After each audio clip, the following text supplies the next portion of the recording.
It's nice to see you again, Westchester. It is Friday, April 4th, 2025, and I'm Benita Ties with the Westchester Chronicle. Last week, Westchester University welcomed Dr. Laurie Bernotsky as their 16th president. Residents, students, teachers, representatives, and former presidents of Westchester University gathered to share their stories of President Bernotsky's decades of work that has uplifted the university and its Westchester community. The ceremony featured music performed by the Westchester University Wind Ensemble, words by Westchester University's Vice President, Dr. Davenport, a land acknowledgement by Barry Lee, greetings from members of local government, several ceremonial presentations, and an inaugural address by the newly elected president. Here is a small clip of her inspiring message to the students of Westchester University. For more than a century and a half, this institution has done what great universities do. It has taught, it has served, it has led. It has turned ambition into achievement, promise into progress, hope into history. From its founding, this university has never stood still. We have adapted to new knowledge, new challenges, new generations of students. We've expanded in access and opportunity and excellence.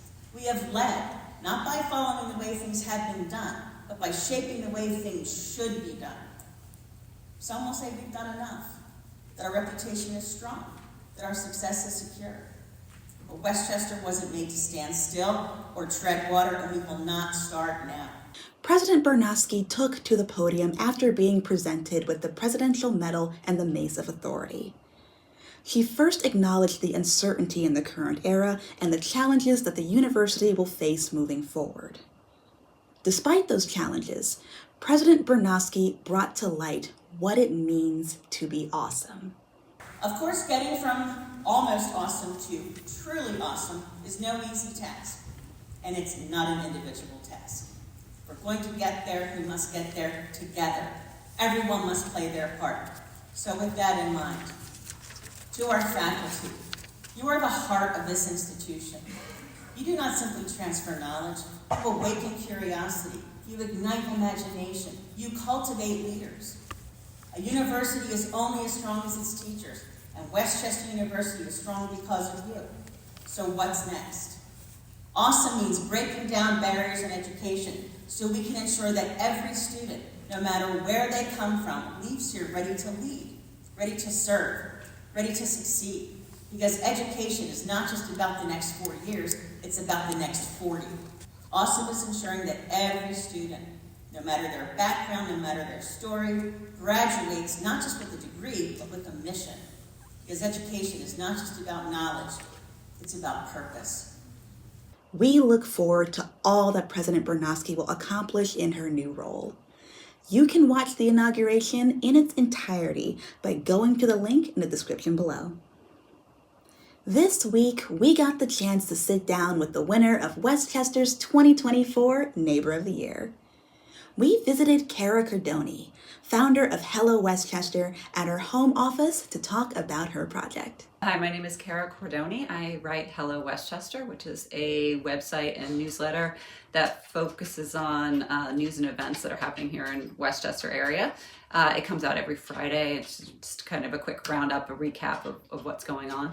I started Hello Westchester, I don't even know anymore, like 5, 7, 8 years ago. It just started in a very different format. It was, my kids were little. I kind of was working from, or I was actually at home with them when they were like babies. And I was like trying to get to know the Westchester area because I wasn't from here. And so in order to kind of get better acquainted, I started like following closely to things, but I wasn't getting enough Westchester only stuff. It was a lot of stuff from the whole Chester County area.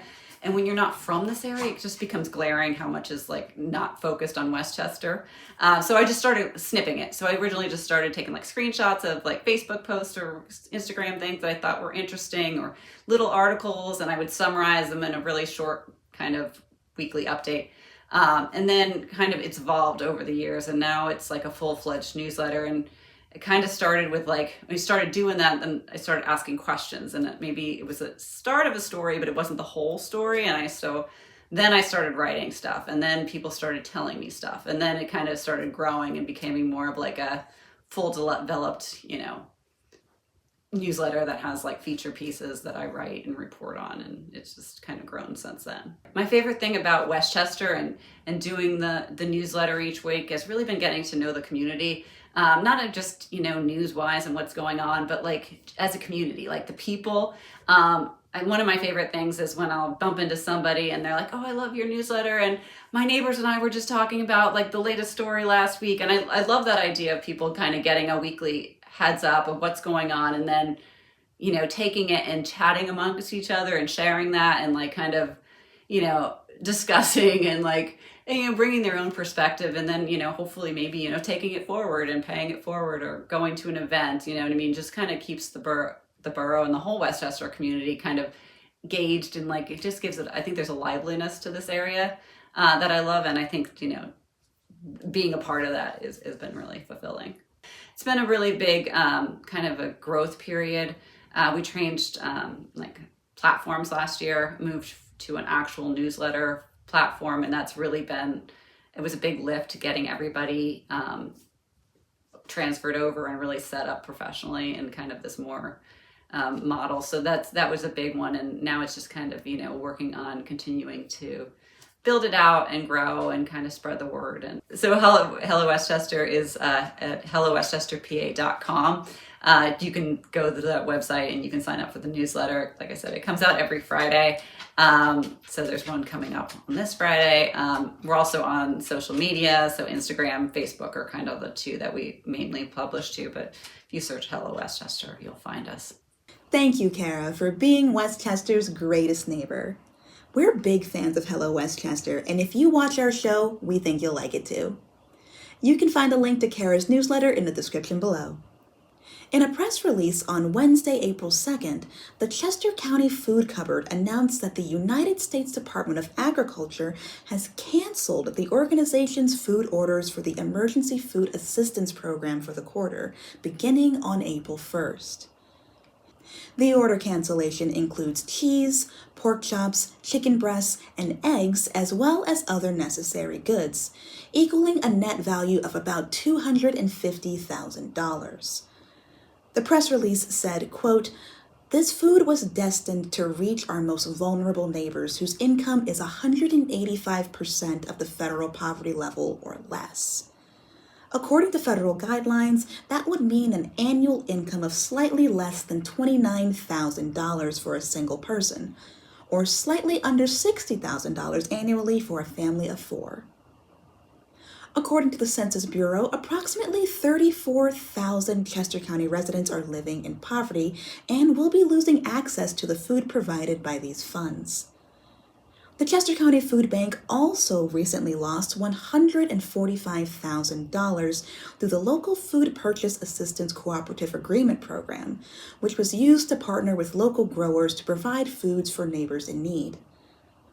The CEO of Chester County Food Cupboard, Andrea Yunt, said, quote, "The cancellation of these orders is going to have a significant impact on our operations, and it couldn't come at a worse time." According to Ms. Young, Chester County and the greater southeastern Pennsylvania region are facing a cost of living crisis. We reached out to Nick and Bessie, director of Chester County Food Bank, for a comment, but have not yet heard back. We will update you as the story develops. If you would like to support the Chester County Food Cupboard, you can find links in the description below. Now we turn to Emily Gahn with the weather for this weekend and beyond. Well, hey there, Benita, and it's great to see you again, Westchester. I'm your weather correspondent, Emily Gahn, here to walk you through your forecast for this weekend and beyond. Friday is going to be warmer than these last few days we've had, up to 64 degrees and down to 49. We've got a slight breeze that's going to continue along with the rain left over from yesterday, and that rain is set to finish up in the afternoon. Saturday's temps are similar to Friday, going up to 65 and down to 54 degrees. Also breezy, and we'll have a steady but somewhat light rain throughout the day. Sunday is our warmest day, going up to nearly 80 degrees and stretching back down to 40 degrees. That change in temperature is going to give us some gusty winds, and we're expecting rain starting in the afternoon, getting a bit heavier at night and ending in the early morning on Monday. After that rain ends, the rest of the week will be clear until Friday, when we're expecting heavy rain again. Monday, Tuesday, and Wednesday are back to those too cold for spring temps in the low to mid 50s, dropping down around 30 degrees at night.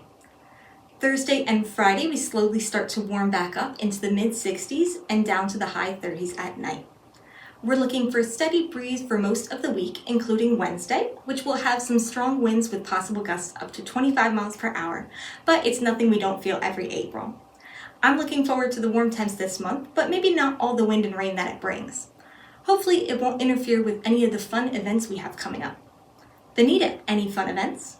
Well, now that you mention it, Emily, this upcoming weekend is not only the first Friday of April, it is the First Friday celebration. And as a part of the First Friday festivities, Westchester is kicking off April with an Easter egg hunt just for the grown-ups. Eggs filled with a variety of discounts to your favorite local shops and restaurants will be hidden throughout the downtown area. This event is such a community favorite that the borough has promised that even more eggs and prizes will be available this year. So make sure to check inside those participating shops all along the main streets. Not into hunting? No problem. You can still participate in all the fun. There will be a game station at the historic courthouse located at 2 North High Street where you can compete in some classic yard games for your chance to win. Now don't worry, we didn't forget about the kids. Next Saturday the 12th, Westchester will be holding its annual Easter egg hunt at Everhart Park. Bring the little ones along for a day full of fun springtime activities and thousands of eggs filled with candy, toys, gift cards, and even more. The event begins at 10 a.m. and will feature face painting and possibly even a surprise visit from the Easter Bunny himself. You can check out the links below for more details on both of these excellent events. Happy hunting! As always, we appreciate you tuning in. Thanks to your continued support, our team has grown and we look forward to bringing you even more coverage. With our friends at AllianceSpace, we can take our project to the next level. However, in order to keep this show ad-free, we will need your help. If you appreciate what we do, please consider becoming a supporter on Patreon, liking and sharing us on Facebook, and subscribing on YouTube. It's the easiest way to support us and help us bring you the news. Finally, if you have a news tip, an event you'd like us to cover, or just want to say hi, you can reach us via email at westchesterchronicle@gmail.com. We look forward to hearing from you. Our program is produced by Crimson Planet Media, recorded at AllianceSpace here in downtown Westchester, and our music is by Doug Keller. As always, we want to thank you for your time, and we hope to see you soon. Until then, I'm Benita Ties with the Westchester Chronicle.